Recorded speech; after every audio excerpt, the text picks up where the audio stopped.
Halo Assalamualaikum warahmatullahi wabarakatuh. Innalillahi wa inna ilaihi rajiun. Kabar duka baru saja diberitahukan kepada saya melalui saudara saya keponakan di Bali, dan selang beberapa menit ditelepon dari Bu Tati dari rumah sakit, nelpon kalau Pak Koyo meninggal dunia. Halo mudah-mudahan semua amal ibadahnya beliau diterima di sisi Allah. Dan terakhir kemarin ketemu, beliau dimandikan sama Bu Kus di rumah anaknya. Sebenarnya beliau sakit udah lama, cuman Pak Koyo itu gak mau terlalu ambil pusing, karena nanti dokter akan bilang ini itu. Dan Pak Koyo tuh nggak mau diperiksain terlalu detail.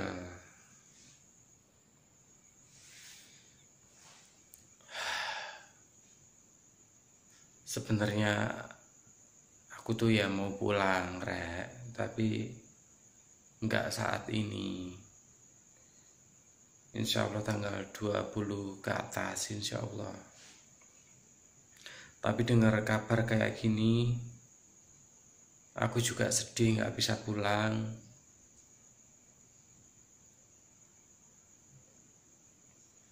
Sedihnya itu nggak bisa membantu proses pemakaman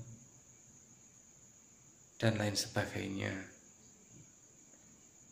Ya mudah-mudahan semua kegiatan di sana diberikan kelancaran sampai proses pemakaman, dan selama Bapak meninggal juga Bu Kus membantu beserta keluarganya selalu kirim doa untuk Bapak saya. Sekali lagi mohon maaf saya nggak bisa pulang, karena saya juga punya tanggungan. Insya Allah saya juga bisa membantu dari sini. Mudah-mudahan kita semua selalu diberikan kesehatan, limpahan rezeki ya ya. Hidup matinya seseorang itu Allah yang menentukan, dan dunia ini beserta isinya adalah titipan. Maka dari itu selalulah kita berbuat baik, banyak berbagi untuk sesama tanpa meminta imbalan apapun. Jujur aku tadi itu habis maem, habis itu dikabarin sama Rofi, saudaraku yang di Bali ini,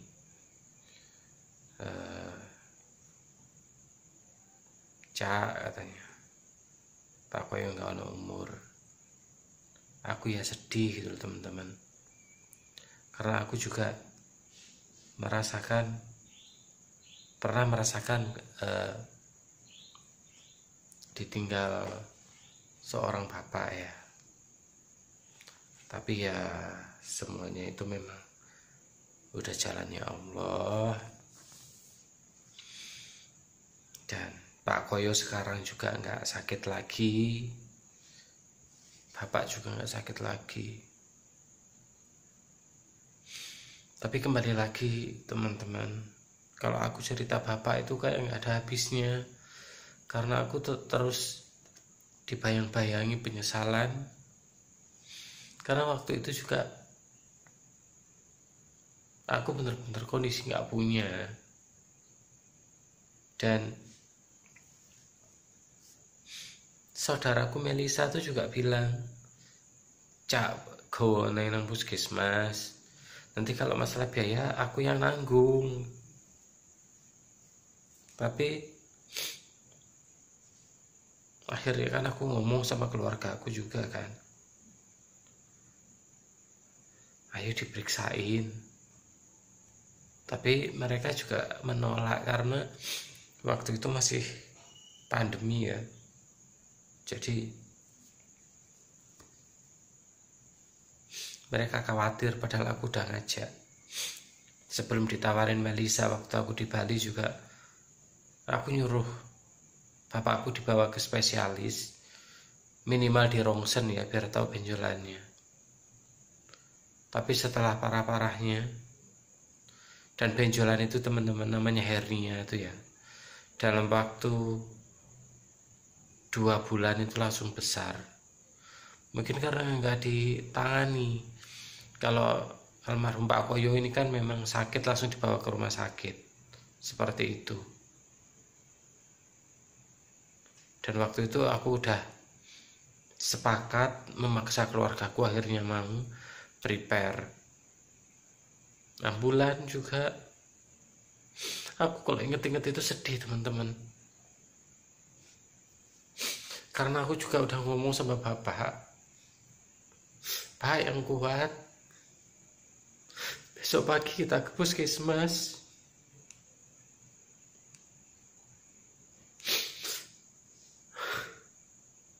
Ternyata paginya bapak itu mungkin udah feeling ya. Terus dia ngomong ke keponakannya, kalau aku meninggalnya susah, aku kasih ini gitu.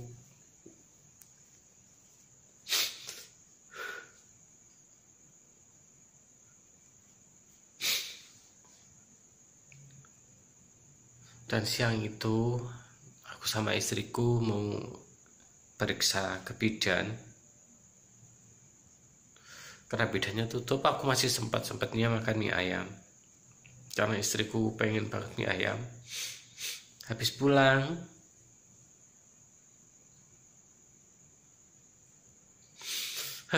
tuh Mbak Rini, karena Mbak Rini sama emak kan yang selama ini nemenin bapak, Mbak Rini yang tahu, bener-bener tahu keadaannya bapak.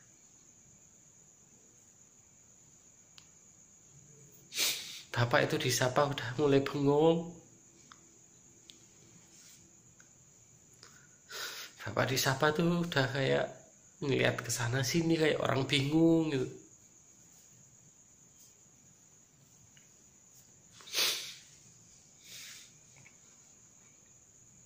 Penyesalan saya ya satu itu teman-teman, aku nggak bisa berobatin bapak saya.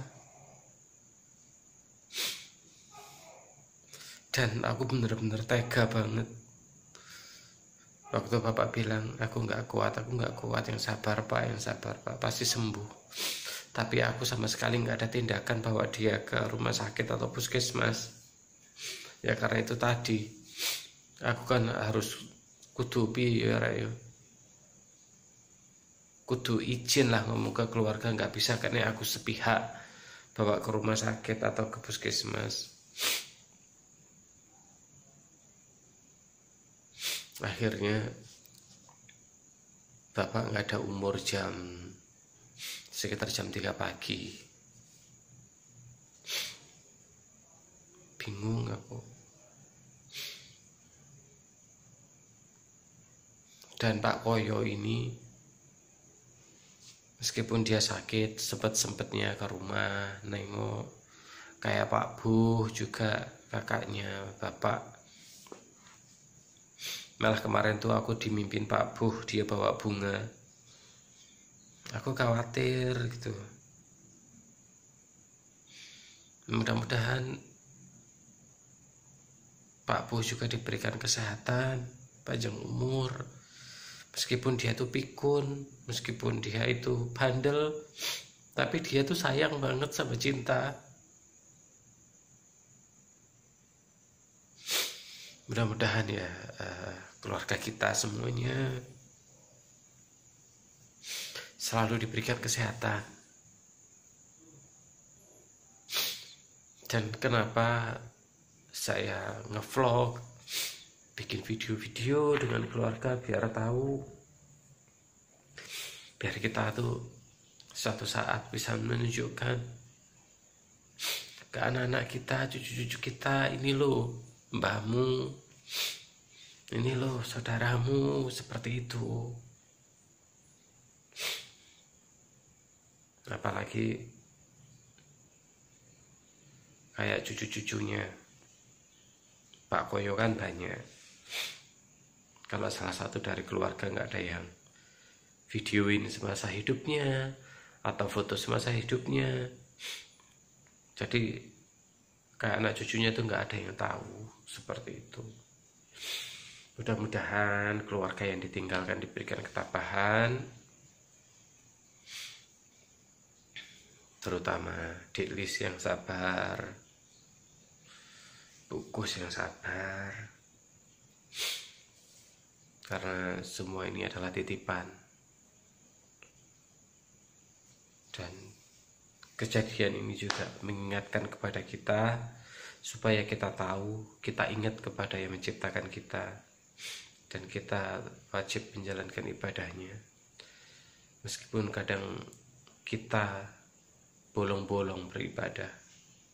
Mudah-mudahan almarhum Pak Koyo diterima di sisinya, diterima semua amal ibadahnya. Al-Fatihah.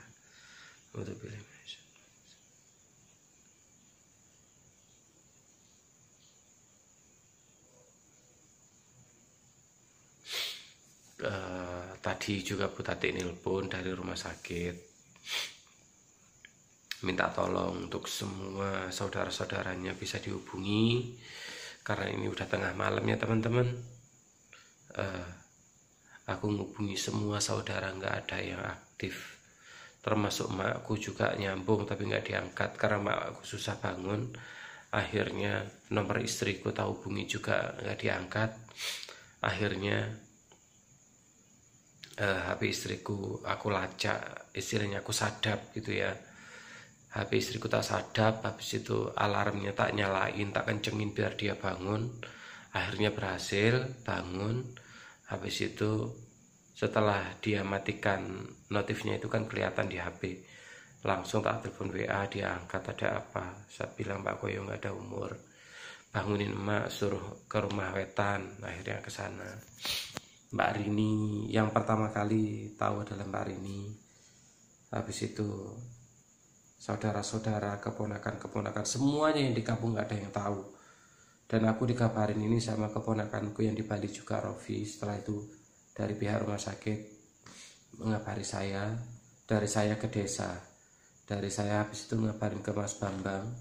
Setelah itu Mas Bambang ngumumin lewat masjid, baru semua orang tahu, saudara-saudara tahu. Alhamdulillah berkat Mas Bambang, saudaranya udah tahu semuanya, karena mungkin saudara yang di rumah tidak ada yang punya nomor HP-nya, seperti itu. Jadi seperti itu teman-teman, namanya kita kehilangan orang yang kita sayang, pasti sedihnya tidak ketulungan, karena aku pernah ngalaminnya. Dari jam 3 pagi sampai jam 6 aku kayak orang linglung. Setelah bapak mau disolatin, baru aku nangis, nggak tertahankan, nggak tahu kenapa. Ya mudah-mudahan acara pemakaman, kegiatan pemakamannya almarhum Pak Koyo diberikan kelancaran semuanya. Mohon maaf juga aku nggak bisa pulang, tapi Rofi besok pulang. Ya Allah,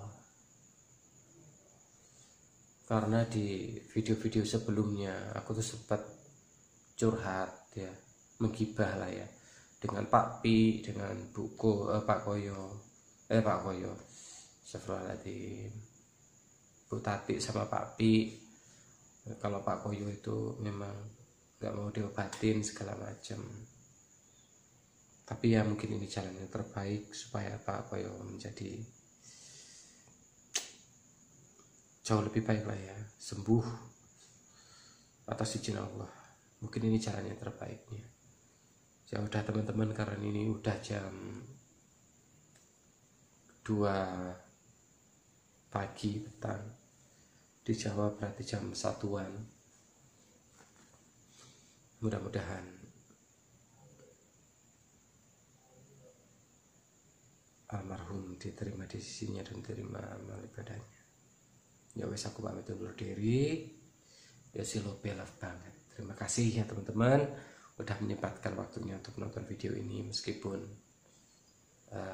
dramatis, tapi ya inilah kehidupan, pelajaran buat kita semua. Assalamualaikum warahmatullahi wabarakatuh.